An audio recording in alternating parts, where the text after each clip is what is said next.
Olá, mais um vídeo de estatuto.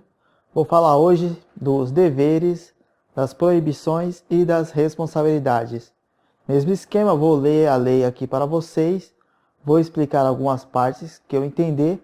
No final vou responder 3 questões. Bora lá!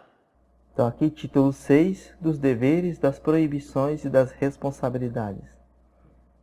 Artigo 241. São deveres do funcionário: ser assíduo e pontual, cumprir as ordens superiores representando-o quando forem manifestamente ilegais, desempenhar com zelo e presteza os trabalhos de que for incumbido, guardar sigilo sobre os assuntos da repartição e especialmente sobre despachos, decisões ou providências, representar os superiores sobre todas as irregularidades que tiver conhecimento no exercício das funções, tratar com urbanidade as pessoas, residir no local onde exerce o cargo ou onde autorizado. Se você for trabalhar um pouco longe da sua casa, você pode, só que você tem que avisar a autoridade, no caso o seu chefe, se você pode trabalhar lá longe. E ele vai te dar autorização para você trabalhar, pois atualmente não tem essa resistência, mas fica aqui a cargo de conhecimento que você tem o dever de residir onde exerce o cargo ou onde é autorizado. Providenciar para que esteja sempre em ordem no assentamento individual a sua declaração de família. Zelar pela economia do material do Estado e pela conservação do que for confiado à sua guarda ou utilização. Apresentar-se convenientemente trajado em serviço ou com um uniforme determinado, quando for o caso. Então aqui, você imagina aí, convenientemente trajado em serviço. Por exemplo, você vai trabalhar na escola, você vai lá de bermuda, chinelo. Não é conveniente você trabalhar na escola assim, lembrando que você é a representação do Estado. Ou uniforme, em determinado caso, você imagina aí um policial militar, ele tem que estar usando a farda do policial.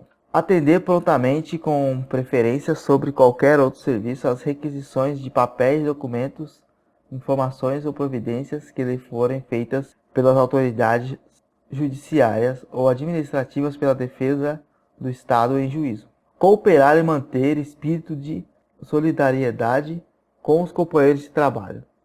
Estar em dia com as leis, regulamentos, regimentos, instruções e ordens de serviço que digam respeito às suas funções. Proceder na vida pública e privada na forma que dignifique a função pública. Então, reitero aqui, você é como se fosse a imagem do Estado. Seção 2 das proibições. Essa parte aqui, bastante interessante. Leitura atenta nisso aqui. Ao funcionário é proibido retirar sem prévia permissão da autoridade competente qualquer documento ou objeto existente na repartição. Entreter-se durante as horas de trabalho em palestras, leituras e outras atividades estranhas ao serviço. Então é proibido ficar enrolando aqui, tranquilo. Deixar de comparecer ao serviço sem causa justificada, você não pode ficar faltando injustificadamente. Tratar de interesses particulares da repartição, isso é óbvio. Promover manifestações de apreço ou desapreço dentro da repartição ou tornar-se solidário com elas. Exercer comércio entre os companheiros de serviço, promover ou subscrever listas de donativos dentro da repartição e empregar material de serviço público e serviço particular. Aqui exercer comércio entre os companheiros tem gente que vende calcinha, tem gente que vende coxinha. Isso é proibido, você não pode fazer isso na repartição onde você for trabalhar.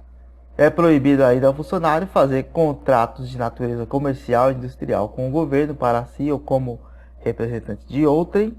Por exemplo, você vai trabalhar na parte de licitação e você faz um contrato para uma empresa que você é dono ou é sócio.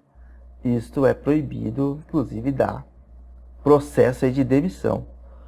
Participar da gerência ou administração de empresas bancárias ou industriais ou de sociedades comerciais que mantenham relações comerciais ou administrativas com o governo do Estado, sejam por este subvencionadas ou estejam diretamente relacionadas com a finalidade da repartição ou serviço em que esteja lotado. Requerer ou promover a concessão de privilégios, garantias de juros e outros favores semelhantes federais, estaduais ou municipais, exceto privilégio de invenção própria.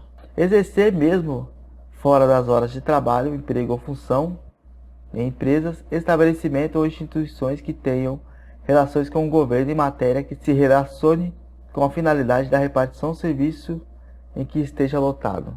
Ou seja, aqui é proibido você acumular cargo. Tanto é que quando você vai entrar no Estado, você faz uma declaração a punho de que você não exerce função em empresas públicas, instituições, qualquer coisa que tenha relação com o governo. Mas há exceções para esses acúmulos de cargo, principalmente aí para professor, que professor sabe. O professor pode acumular cargo desde que tenha compatibilidade de horários. Aceitar a representação de Estado estrangeiro sem autorização do presidente da República. Lembrando que isso aqui é até um dos motivos de cassação de aposentadoria. Comerciar ou ter parte em sociedades comerciais nas condições mencionadas no item 2 deste artigo, podendo em qualquer caso ser acionista, cotista ou comandatário. Incitar greves ou a ela aderir ou praticar atos de sabotagem contra o serviço público. Praticar a usura, o que seria essa praticar a usura aqui? É você ser agiota. Você ficar emprestando dinheiro para seus colegas e cobrando juros abusivos, enfim, praticar usura. Seria isto. Constituir-se procurador de partes ou servir de intermediário perante qualquer repartição pública, exceto quando se tratar de interesses de cônjuge ou parente até segundo grau. Receber estipêndios de firmas fornecedoras ou de entidades fiscalizadas no país ou no estrangeiro, mesmo quando estiver em missão referente à compra de material ou fiscalização de qualquer natureza. Aqui é receber presentinhos, no caso. Valer-se de sua qualidade de funcionário para desempenhar atividades estranhas às funções para lograr, direto ou indiretamente, qualquer proveito. Fundar sindicato de funcionários ou deles fazer parte. No estatuto está assim, mas depois você dá uma olhada sobre isso nesse artigo. Porém, se cai na prova, que eu acho difícil, mantém o que está escrito na lei. Parágrafo único. Não está compreendida nas proibições dos itens 1 a 4 desse artigo a participação do funcionário em sociedades em que o Estado seja acionista, bem assim na direção e gerência de cooperativas e associações de classe, ou como seu sócio. É vedado ao funcionário trabalhar sob as ordens imediatas de parentes até segundo grau, salvo quando se tratar de funções de confiança e livre escolha, não podendo exceder a 2 o número de auxiliares nessas condições. Responsabilidades. O funcionário é responsável por todos os prejuízos que, nessa qualidade, causar a fazenda estadual por dolo ou culpa devidamente apurados. Parágrafo único. Caracteriza-se especialmente a responsabilidade pela sonegação de valores e objetos confiados à sua guarda ou responsabilidade, ou por não prestar contas, ou por não as tomar na forma e no prazo estabelecidos nas leis, regulamentos, regimentos, instruções e ordens de serviço. Pelas faltas, danos, avarias e quaisquer outros prejuízos que sofrerem os bens e os materiais sob sua guarda ou sujeitos a seu exame ou fiscalização. Pela falta ou inexatidão das necessárias averbações nas notas de despacho, guias e outros documentos da Receita, ou que tenham com eles relação e por qualquer erro de cálculo ou redução contra a Fazenda Estadual. 246. O funcionário que adquirir materiais em desacordo com disposições legais e regulamentares será responsabilizado pelo respectivo custo sem prejuízo das penalidades disciplinares cabíveis, podendo-se proceder ao desconto no seu vencimento ou remuneração. Nos casos de indenização à Fazenda Estadual, o funcionário será obrigado a repor de uma só vez a importância do prejuízo causado em virtude de alcance. Então aqui, se você tiver que pagar a indenização à Fazenda Estadual, você tem que pagar de uma só vez. O negócio é bastante complicado. Fora dos casos incluídos no artigo anterior, a importância da indenização poderá ser descontada do vencimento ou remuneração não excedendo a 10ª parte dos valores deste.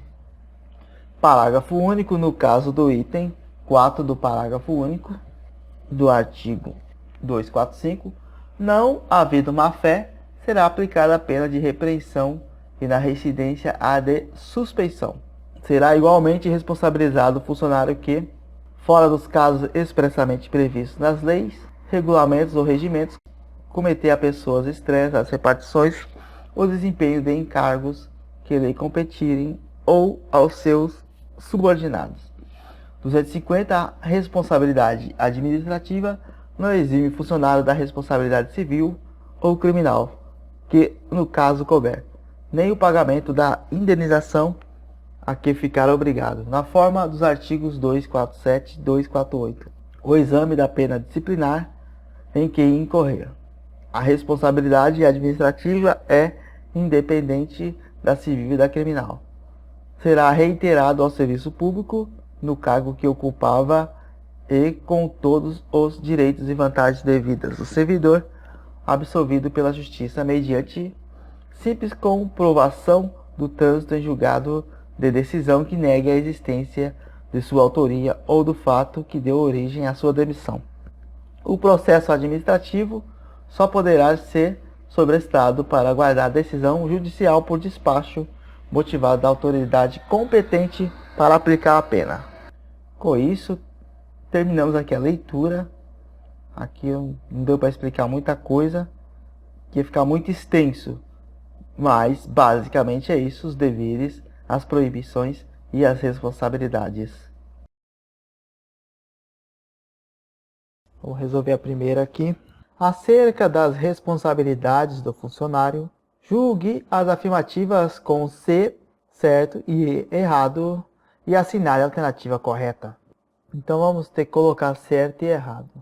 Nos casos de indenização à Fazenda Estadual, o funcionário será obrigado a repor de uma só vez a importância do prejuízo causado em virtude de alcance, desfalque, remissão ou omissão em efetuar recolhimento ou entrada nos prazos legais. Isso aqui está certo, lembra do comentário que eu fiz, que se você ficar devendo a Fazenda Estadual, você tem que pagar de uma vez, tudo. E este primeiro aqui, nos casos da indenização à Fazenda Estadual, você vai encontrar no artigo 247 a resposta, depois dá uma conferida lá. Depois vem a responsabilidade administrativa não exime o funcionário da responsabilidade civil, que no caso couber. O que seria não eximir da responsabilidade civil? Se o funcionário comete um crime dentro do setor público, crime de funcionário público, ele vai ter a responsabilidade administrativa por isso e também é assegurada aí a responsabilidade civil dele. Você encontra isso no artigo 250, que diz que a responsabilidade administrativa não exime o funcionário da responsabilidade civil ou criminal que no caso couber, nem o pagamento da indenização a que ficar obrigado na forma dos artigos 247 e 248. Então isso aqui está certo. A última responsabilidade administrativa não exime o funcionário da responsabilidade criminal que no caso couber. Conforme havia dito, no artigo 250 diz que não exime o funcionário da responsabilidade civil ou criminal. Alternativa A, as 3 estão corretas. Próxima questão. Não é dever, agora os deveres, olha só, não é dever do funcionário A. Residir no local onde exerce o cargo ou onde autorizado. Você vai encontrar isso no artigo 241, que diz que é dever sim do funcionário residir no local onde exerce o cargo ou onde é autorizado. Esta aqui não é, porque ele pede o que não é dever. B. Tratar com urbanidade os companheiros de serviço e as partes, obviamente que é um dever do funcionário. Você não pode ser um brutamontes ignorante, tem que tratar com urbanidade todo mundo. C. Atender às requisições de papéis ou providências feitas pelas autoridades jurídicas ou administrativas, porém dá preferência a outros trabalhos que lhe forem apresentados pelo seu diretor. Essa C aqui seria, ao contrário, no artigo 241, seria a passagem que diz que atender prontamente, com preferência sobre qualquer outro serviço, as requisições de papéis, documentos, informações ou providências que lhe forem feitas pelas autoridades judiciárias ou administrativas para a defesa do Estado em juízo. Ou seja, tem que dar preferência à autoridade jurídica ou administrativa. Este é o gabarito, pois se você estiver fazendo uma requisição para a autoridade jurídica ou administrativa, ou qualquer uma dessas duas autoridades, não importa o que o seu diretor vier a pedir, eles têm preferência. O seu diretor pode chegar, emite aqui um ofício para mim, não importa, você tem que terminar o outro primeiro. Aí você tem a D, guardar sigilo sobre assuntos da repartição, e especialmente sobre despachos e decisões, é dever sim. Proceder na vida pública e privada na forma que dignifique a função pública, é dever do funcionário. Lembra que eu falei que você é a imagem do Estado. Vamos à última questão. A última aqui já vai direto para o artigo, pura letra de lei. Olha só, 244, é vedado ao funcionário trabalhar sob as ordens imediatas de parentes até, aí tem uma lacuna aqui, até segundo grau, já está o grau ali, então, segundo grau, salvo quando se tratar de função de confiança e livre escolha, não podendo exceder a 2 o número de auxiliares nessas condições. Gabarito aqui, segundo 2, B. Por hoje é só. Então é isso, espero que tenha gostado. Aguarde novidades, mais vídeos virão aí até o dia da prova. Estou curtindo bastante fazer esses vídeos aqui de estatuto. Aparentemente o pessoal está gostando. Nesse meio tempo, pretendo fazer um aí de informática de correio eletrônico, que foi solicitado bastante vezes aqui para mim. Tá bom? É isso, até a próxima. Valeu!